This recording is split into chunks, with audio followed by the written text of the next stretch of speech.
On est de retour sur la chaîne Basket Session Reverse pour un nouveau CQFR. Théo à mes côtés. Théo, il y a eu un seul match cette nuit, c'était celui entre les Knicks et les Pacers. Deuxième victoire de New York en demi-finale donc de conférence à l'Est. Deuxième victoire de suite, 130-121. Un match plus offensif que ceux auxquels les Knicks nous ont parfois habitués. Ça s'est joué sur le tempo des Pacers, mais c'est quand même les Knicks qui l'ont emporté avec quand même plusieurs frayeurs. Pas que des bonnes nouvelles quand même pour New York, c'est-à-dire que Jalen Brunson s'est blessé en première mi-temps, il a manqué tout le deuxième quart-temps. Quand il est revenu s'échauffer à la mi-temps, le Madison Square Garden a hurlé de plaisir, pour, voilà, de fait de retrouver son chouchou. Il a effectivement rejoué en deuxième mi-temps, il a mis 24 de ses 29 points en deuxième mi-temps, mais les Knicks ont aussi perdu OG Anunoby, blessé aux ischio. Ouais, c'était effectivement un match avec beaucoup de hauts et de bas pour New York, voilà, qui a encore une fois fait preuve de ressources incroyables dans ce match. Tu soulignes l'absence de Jalen Brunson qui a été il a été hallucinant. En fait, limite, tu sais, il m'a presque plus impressionné que dans des matchs où il a mis 40 points parce qu'il a été d'une justesse en revenant de blessure qui était impressionnante. Alors que, voilà, sur le moment, on ne savait pas trop ce qui se passait. Il avait pris un coup au niveau de l'aine. Au début, on pensait que c'était ça. Finalement, c'est le pied. Finalement, on n'a pas vu, du moins pendant le match, les commentateurs n'ont pas trouvé l'image précise sur laquelle il se blessait au pied. Mais il était incertain jusqu'au moment de revenir. Finalement, même enfin, voilà, 4 minutes du début de la deuxième mi-temps, il choisit de finalement faire son retour. Il a été excellent. Ce qui était impressionnant dans ce match, c'est qu'il y a eu différents scénarios et c'est le deuxième match où j'ai l'impression que ça se joue sur le tempo des Pacers et en même temps, finalement, les Knicks prennent un peu le Indiana à leur propre jeu quelque part et on a vu pourtant des ajustements d'Indiana marquants. Dès le début du match, ils faisaient une presse tout-terrain, même sur panier marqué, ils restaient pour essayer de ralentir le jeu de New York et essayer d'handicaper un petit peu les New-Yorkais en sachant que de toute façon, il y aurait très peu de rotation. Ça n'a pas marché. Les Knicks ont été excellents une fois encore dans le clutch. À un moment, il y a une petite stat qui s'était affichée sur le synthé qui montrait que New York était la meilleure équipe des playoffs dans les matchs serrés. Et ça s'est démontré une fois encore. Voilà, j'ai trouvé cette équipe des Knicks vraiment impressionnante dans sa capacité à trouver des solutions. Que ce soit j'allais dire en sortie de banc, oui, un petit peu, parce que même si le banc est peu utilisé, en fait, ceux qui ont été utilisés ont été bons. Tu parlais de Anunoby pour le coup, et pas sur le banc, mais il a complètement tenu la baraque pour New York quand Bronson n'était pas là. Il était monstrueux en première mi-temps. Ça va être intéressant, d'ailleurs, on en reparlera peut-être de voir ce que sa blessure va dire, enfin, ce que sa blessure va donner. Mais ouais, finalement, New York a jamais douté, j'ai l'impression, même quand ils se sont retrouvés menés au score, même quand tu disais, bon bah là, s'il n'y a pas Bronson, si ça va être trop compliqué pour les Knicks, non, ils ont réussi à trouver les ressources. Parce que tu as raison, en première mi-temps, le moment justement, donc Brunson, il joue pas tout le deuxième quart-temps et c'est le moment où Indiana prend 10 points d'avance, finit ce quart-temps avec 10 points d'avance, 37-27 sur le deuxième quart-temps, il y a donc 10 points d'avance. Tu parles de jamais douter, il y a une quote de DiVincenzo, il dit: «Mais j'avais aucun doute sur le fait que Brunson, il allait revenir», tu vois? Ça leur a même pas traversé l'esprit que Brunson ne rejouerait pas, enfin ne finirait pas le match, vu l'enjeu et cetera. Et effectivement, Brunson, il est revenu. Alors, il met 24 de ses 29 points, comme je le disais, au retour des vestiaires. Du coup, sa série de 40 matchs à 40 points, elle s'arrête, mais il met quand même 29 points en 32 minutes.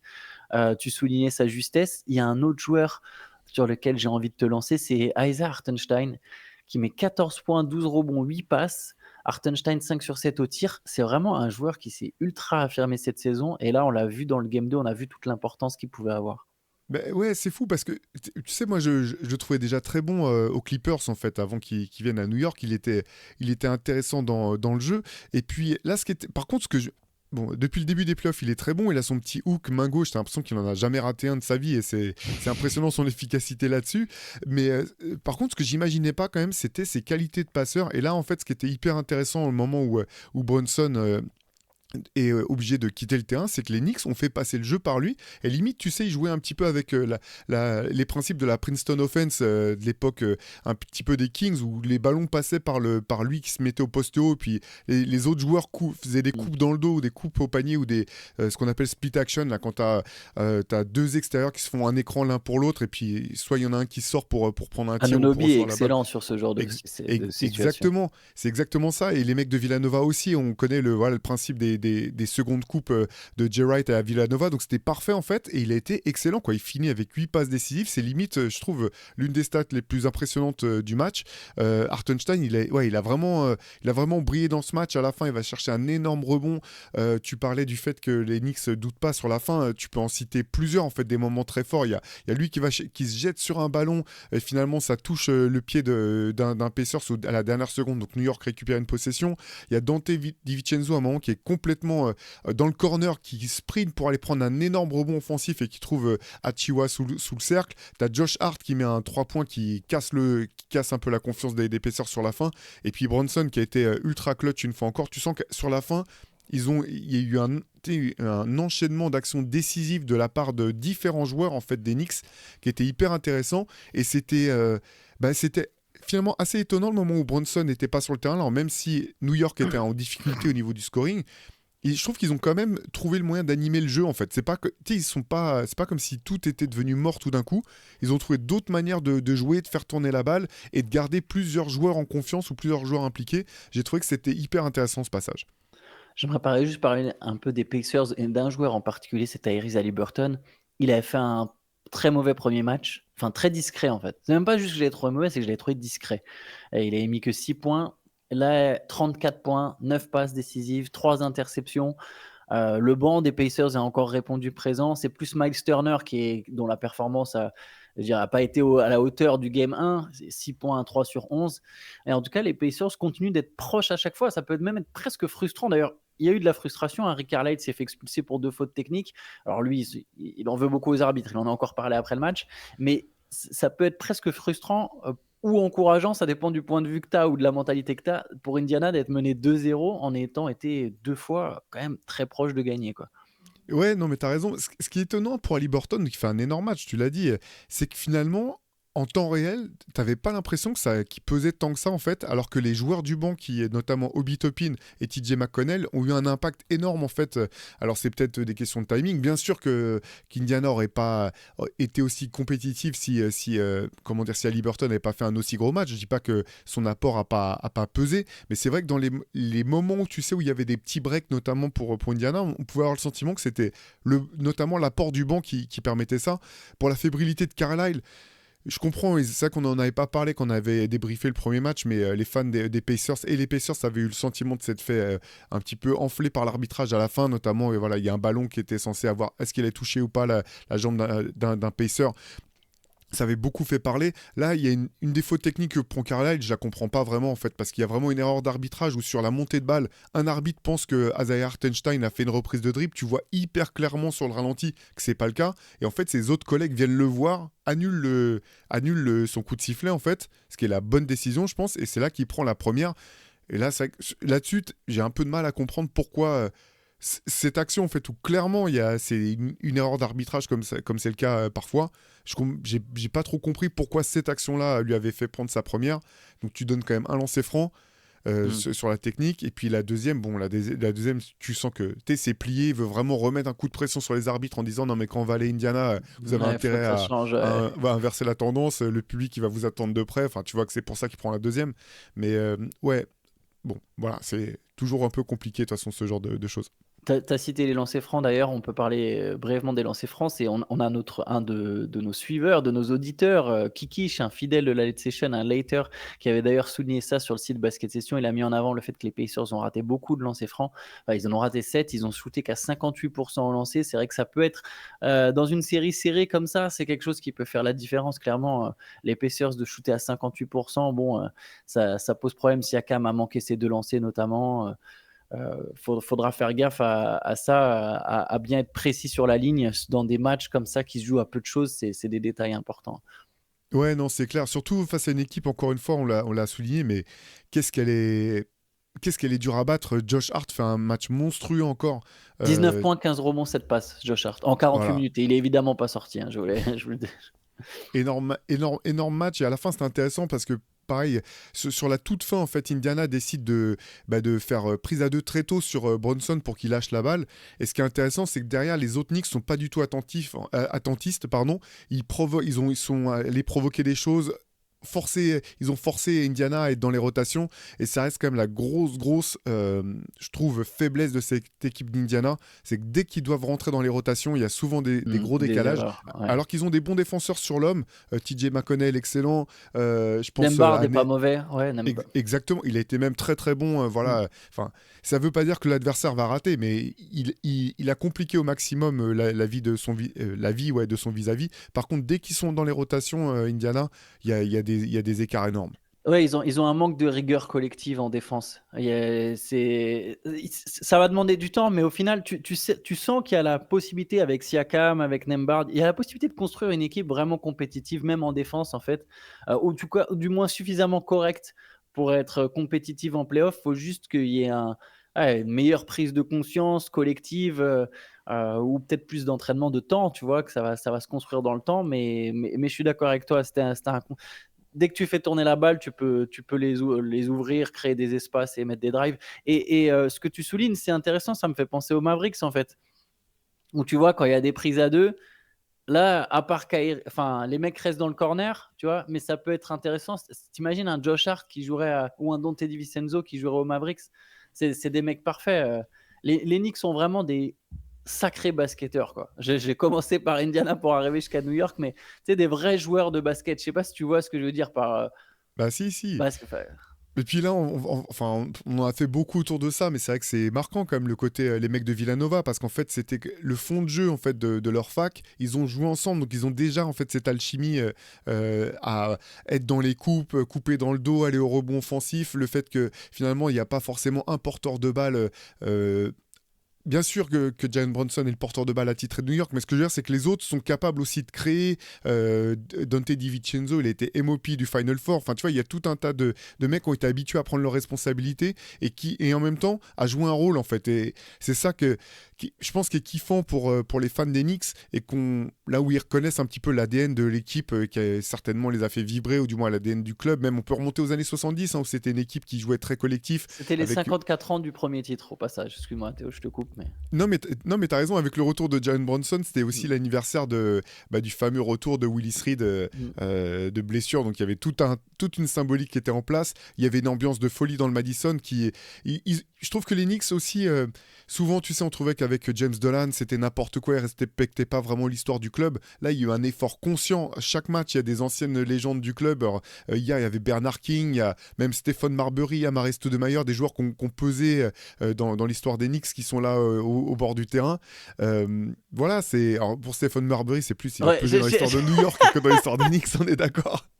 je sais pas On est osé. d'accord. J'ai rien dit, tu vois. Ça m'a Non, non, mais traversé l'esprit, mais. je t'ai vu sourire derrière ta caméra. Non, mais c'est vrai, on avait vu, il y avait Starks, les mecs de 99, tout ça. Mm. Voilà, il y a quelque chose qui se passe autour de cette équipe qui est profond, et voilà, cette équipe, elle est kiffante, mais t'as raison, pour Indiana, il y a de quoi faire. Rick Carlisle, c'est un excellent coach défensif, donc il n'y a pas de raison qu'à un moment, il puisse pas changer un peu la donne. C'était intéressant de les voir être aussi agressifs sur le début de match, en défense tout terrain. Il y a un moment où ça prendra. Ça, c'est peut-être pas la saison encore, mais voilà, l'avenir est devant cette équipe. Juste un petit truc sur les Knicks, après on pourra passer sur autre chose, mais attention à l'usure. Tu as parlé, ouais, à la blessure d'Anunoby. Isco, c'est pas sûr qu'il revienne. Anunoby, alors ça fait un peu rumeur de comptoir, mais c'est vrai qu'il y a déjà eu des, comment dire, des bruits de coulisses sur le fait qu'il aimait pas forcément se faire mal et jouer blessé. Voilà, je vais le tourner comme ça. Il y a eu plus d'une fois au cours de sa carrière où il y a eu de ce genre de rumeurs. Après, c'est peut-être faux, tu vois. C'est comme j'ai dit, c'est du bruit, ça fait un peu avis de comptoir, mais voilà, il faudra voir est-ce qu'il sera là. Peut-être que lui, justement, vu l'enjeu, on est quand même en demi-finale de conférence, peut-être qu'il voudra tenir son rang, mais même s'il venait à être là, il sera probablement diminué. Jalen Brunson, on peut assumer qu'il est très probablement diminué. Dante DiVincenzo, il joue maintenant 44 minutes chaque soir. Alors, sa moyenne sur l'ensemble des playoffs est un peu moins, parce que lui, il tourne un peu. Il y a McBride qui rentre, le fameux Deuce McBride qui rentre de temps en temps, mais il y a aussi un petit risque à force de jouer autant de minutes. Et Josh Hart, j'en parle même pas. Josh Hart, il a joué 195 des 197 dernières minutes de jeu. Il n'est pas sorti depuis 10 quarts-temps, 10 quarts-temps de suite, et il est sur l'ensemble des playoffs à 47 minutes de moyenne. Et là, en fait, je pense que honnêtement, je pense que Josh Hart, il va pas sortir. Tant qu'il y a pas un blowout, il va pas sortir. Non, mais t'as as raison de le souligner. Pour Anunoby, c'est vraiment inquiétant parce que c'est pas le genre de blessure que tu peux ignorer non plus. C'est pas comme c'était si tu t'es cogné quelque part ou t'as une cheville un petit peu douloureuse. Ce type de blessure est vraiment hyper handicapante. Ça, j'allais dire, c'est abusé ce que je vais dire, mais en fait, pendant tout le début du match, et à un moment, c'est marrant parce que les commentateurs l'ont dit aussi, mais ils étaient là, mais on l'a jamais vu être aussi agressif, Anunoby. Genre, en gros, c'était où tous ces trucs-là quand il était à Toronto de jouer comme un. Bah vraiment, tu sais, tout ce qu'on disait, est-ce que ça peut vraiment être une deuxième option ou est-ce qu'il est un peu en dessous? Là, il jouait clairement comme ça. Et derrière, il se blesse. Alors, c'est pas. Tu dis, bah, c'est toi, Anunoby, résumé en un match. En fait, dès le moment où il te fait le plus croire qu'il est en train de passer un cap, bah, finalement, ça se réalise pas. Donc, c'est dur. Hein. Je dis ça avec un sourire, bien sûr. Mais par contre, c'est pas rassurant pour la suite. Et effectivement, là, à un moment, il y a Alec Burks qui va à la table de marque pour rentrer. Je dis, ah, bah, c'est déjà, tu dis, donc, il l'avait gardé dans le formol depuis son trade. Tel mec, il n'était pas encore rentré quasiment depuis qu'il était à New York. Attends, son temps de jeu, Alec Burks sur le match, 1 minute. Une Il est minute. rentré juste pour aller jusqu'à la mi-temps. Il n'a pas du tout retouché le parquet par la suite. Ouais, il y a un moment, il vous manquait de joueurs. Hein. Et d'autant que, on en avait parlé dans le CQFR précédent, mais Mitchell Robinson ne reviendra pas. Bojan Donc c'est Bogdanovic non plus et non Julius plus Randle opéré. non plus. Ouais. Donc Donc, c'est vraiment, voilà, il y a un moment, enfin, ils vont faire rentrer un mec au début, puis après il va le sortir, il va préférer jouer à 4, 4 contre 5 s'il faut, que faire jouer ses remplaçants, mais c'est un peu inquiétant pour New York. Ouais. allez, on peut enchaîner avec le titre de MVP de Nikola Jokic. C'est officiel, ça y est, c'est son 3e titre de MVP en 4 ans. Il aurait presque pu en prendre 4 de suite. Jokic qui rejoint, c'est le 9e joueur de l'histoire à avoir au moins 3 MVP. Alors, est-ce que tu penses que ce trophée de MVP, ça le fait passer encore plus haut dans le classement des meilleurs joueurs de l'histoire? Ou est-ce que Je quelque pense, oui. part il y est déjà? Ben non, je pense quand même parce que faudra voir ce que va donner la saison de Denver, hein, qui est menée qui est menée de 2 matchs là par dans sa série face aux Wolves. Non, je pense que c'est important effectivement pour cimenter sa place dans l'histoire. Ce que je regrette quand même toujours moi, avec ces trophées, je trouve qu'ils sont donnés trop tard en fait. Je trouve Ouais, je suis que d'accord. voilà, tout devrait être donné pendant le premier tour au plus tard et c'est tout. Même si ça a pu passer même voilà, Je je comprends trouve même pas ça. l'intérêt, moi, de le faire, de faire attendre. Ça fait 3 semaines qu'ils ont les résultats, donc Ouais, et puis je trouve que plus t'attends, plus t'oublies que c'est un trophée qui récompense la saison régulière en fait, mmh, et plus tu t'ouvres la porte à ce que tu te dises ah mais regardez chez ouais, Alexander elle est encore incroyable avec OKC, ce qui est vrai. Hein, ouais. encore une fois, on en a parlé plein de fois pour la saison. Pour les 3 finalistes, ça aurait pu être l'un des trois, ça aurait été tout à fait normal que ça soit l'un des 3 finalistes qui remporte ce trophée. Donc non, moi je suis content quand même pour Jokic que j'adore comme joueur. Voilà. L'an dernier, il aurait très bien pu le remporter aussi. C'était logique que Joel Embiid le gagne l'an dernier. Si Joel Embiid avait joué toute la saison, il aurait certainement été dans la course jusqu'au bout aussi. Et je pense que c'est important ouais, pour la legacy de Jokic de remporter ce troisième trophée parce que après enfin, on en a parlé plein de fois, mais une fois que le temps a passé, c'est Ouais, là-dessus ils le quand même que donneront tu te plus là. bases pour Ah oui, pardon, oui, oui, oui. pardon, pour évaluer les joueurs, en fait, pour voir qui valait quoi à son époque. Tu regardes les titres, tu regardes les trophées individuels, tu regardes aussi les sélections pour le All-Star Game. Alors, bah, chaque année, on se dit, on s'en fout, en fait, on s'en fout un peu, en fait, on s'en fout pas tant que ça, parce que ça finit par avoir du poids quand t'as pas vu, quand t'as pas vu les joueurs. Tu vois, nous, si on regarde les palmarès des joueurs des années 70 ou des années 60 qu'on n'a pas vu jouer, on est obligé de se fier un petit peu à ça. Donc, non, je pense que c'est important pour sa place dans l'histoire. Ah, je pense que tu as raison. Il finit d'ailleurs justement, tu as cité chez Gilgeous Alexander, il termine 2e. Luka Doncic est 3e. Ce qui est intéressant, c'est que les deux se jouent en ce moment. Alors on verra est-ce que ça peut donner une motivation à l'un ou à l'autre de se dire ah bah j'ai pas gagné le MVP ou ah dans le cas de Doncic ah il a fini devant moi. Mais oui, les trois auraient pu le prendre. Je pense que c'était très dur cette course au MVP. Et quelque part, Jokic, ça montre que sur cette époque, c'est le meilleur joueur. Enfin, de toute façon, c'est le meilleur joueur du monde. Mais ouais, je reviens sur le donner trop tard. Je suis d'accord. Ça me gêne en fait. On est en plein deuxième tour. Ils sont menés 2-0. Tu vois, c'est très bizarre en fait. Et il Ouais. va même pas le célébrer là, son trophée. Il est pas en train, tu vois. Enfin, je sais Ouais, pas. c'est clair. Et puis limite, je trouve que c'est pas lui rendre service en fait de le donner à ce moment. Alors bon, tu peux dire, bon, bah si c'est le MVP, il devrait être. Et c'est lui qui devrait mener 2-0, mais c'est un trophée qui récompense la saison régulière, pas les playoffs. Donc, ouais. Ouais, ça crée l'amalgame. D'ailleurs, Ouais. le MVP n'a pas été champion. La dernière fois, c'est Curry en 2015 qu'on a eu un MVP qui termine champion. Si je dis pas de bêtises, hein. Ce 2016, c'est aussi Curry, ils perdent en finale. Westbrook 2017, Harden 2018, je crois. Yanis 2019-2020, ils sont pas champions. 2021, ça doit être le premier de Jokic. 2022, le deuxième de Jokic, ils sont pas champions. 2023, c'est Embiid, ils sont pas champions. Et donc oui, c'est ça. Donc le dernier, c'est 2015. Bien vu. Ouais. Ouais. Ouais. Après, c'est normal, il y a souvent ce côté un petit peu de la nouveauté aussi pour le trophée de MVP. Donc, Ouais. alors que pour aller jusqu'au bout, faut être un peu plus Faut être expérimenté. déjà prêt, ouais. Ouais. Je suis d'accord. Bah, Théo, je te propose qu'on se laisse là-dessus Ouais, et qu'on se retrouve demain. Alors, les matchs de ce soir, évidemment, je ne les ai pas je mis les sous ai, je les les yeux. ai. Alors, vas-y, Ouais. donne-nous les deux Donc, matchs. il y a le match 2 justement de la série Dallas contre OKC et le match 2 des Cavs contre les Celtics. Ok. Bah, écoute, impec. Bon, on débriefera ça ensemble demain. Avec plaisir. Allez, bonne journée à tous. Ciao, ciao. Ciao.